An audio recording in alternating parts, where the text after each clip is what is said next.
you have I Am Enough program, Marissa. You have Uncompromised Life. You've got several programs, several books that you've launched, and of course you have RTT. Now, in terms of your latest project is Dietless Life. Yeah. Can you tell us more about that? Yeah, I started off working for Jane Fonda back in the 80s, and even then I was actually horrified and fascinated about the dieting industry, which is based on abuse. They talk about punishing those pounds, do a punishing workout, go on a strict diet. Oh, I've been good. Oh, I cheated. Go on an even stricter diet, and we base how we feel on the scales. And the dieting industry just makes people hate themselves because every time you go on a diet and reduce your calories, your resting metabolic rate drops. Evolutionary, that's very smart. You're in a tribe, there isn't much food because it's a season of winter, and so your metabolic rate goes down to stop you losing weight.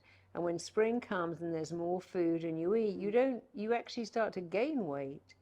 And so the mind is very clear. When you put yourself into starvation mode, depriving yourself, going on a low-calorie diet, going on many, many diets, your resting metabolic rate will drop. And it becomes harder and harder to maintain even a normal weight because nature doesn't want you to starve. Many things we do, like nature wants you to remember where sugar is and go back for more because honey was so scarce and we found out, oh my God, honey, I'm going to go back till that's all gone. Berries, I'm going to go back to that field of berries or mangoes till they're gone. No one says I'm going back to get that lettuce till it's all gone. So we have this mindset that food is scarce. We have this mindset that food is love. In fact, there's only one food on the entire planet that's half fat and half sugar, and that is mother's milk, human milk. You can get fatty food like olives and oily fish, and you can get sweet food like mangoes and berries, but there's no combination.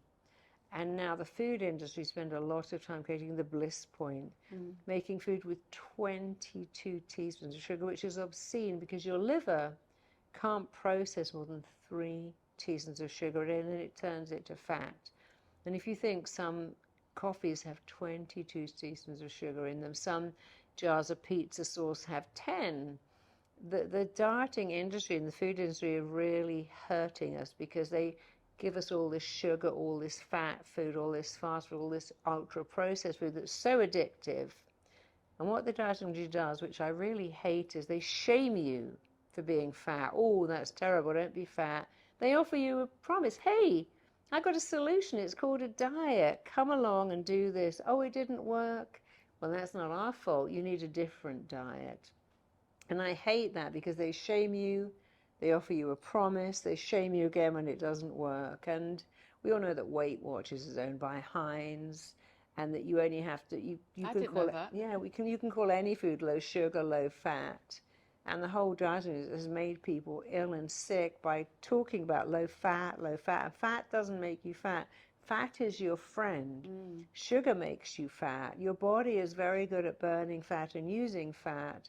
Not very good at all with sugar. After 3 teaspoons, you go into fat storage. But there are many ways to make your body a fat burning machine instead of a fat storing machine. And a lot of dietless life is looking at the emotional things that make you overeat, that make you, after we say things like sugar, honey, cookie, sweetie, all these words. We even call each other cupcake, and they're terms of endearment.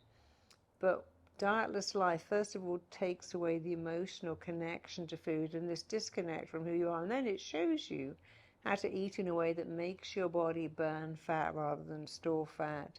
But it never, ever tells you to diet. It doesn't ban anything because that just doesn't work. People say to me, hey, I've tried everything. What have you tried? Well, I've done Atkins, I've done South Beach, I've done Cambridge. Oh, you haven't tried everything. You've tried one thing over and over again. That one thing is called dieting. And diets have a 97% failure rate. You have not failed at dieting ever.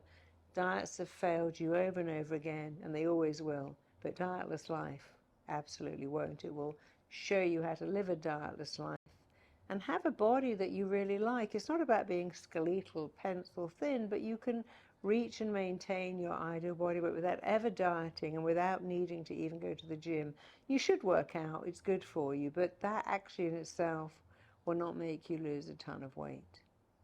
Okay, and you're doing an event here, a one-day event Yeah, of I am. Dietless Life next week at Servo Experience. I'm doing Dietless Life at Server Experience. I'm doing my I'm Enough Day at Server Experience, and I'm having a reunion for the 100 graduates I've trained in Dubai, because they're family now, and we're really proud of them, really proud of you and everyone else too. Thank you, Marisa.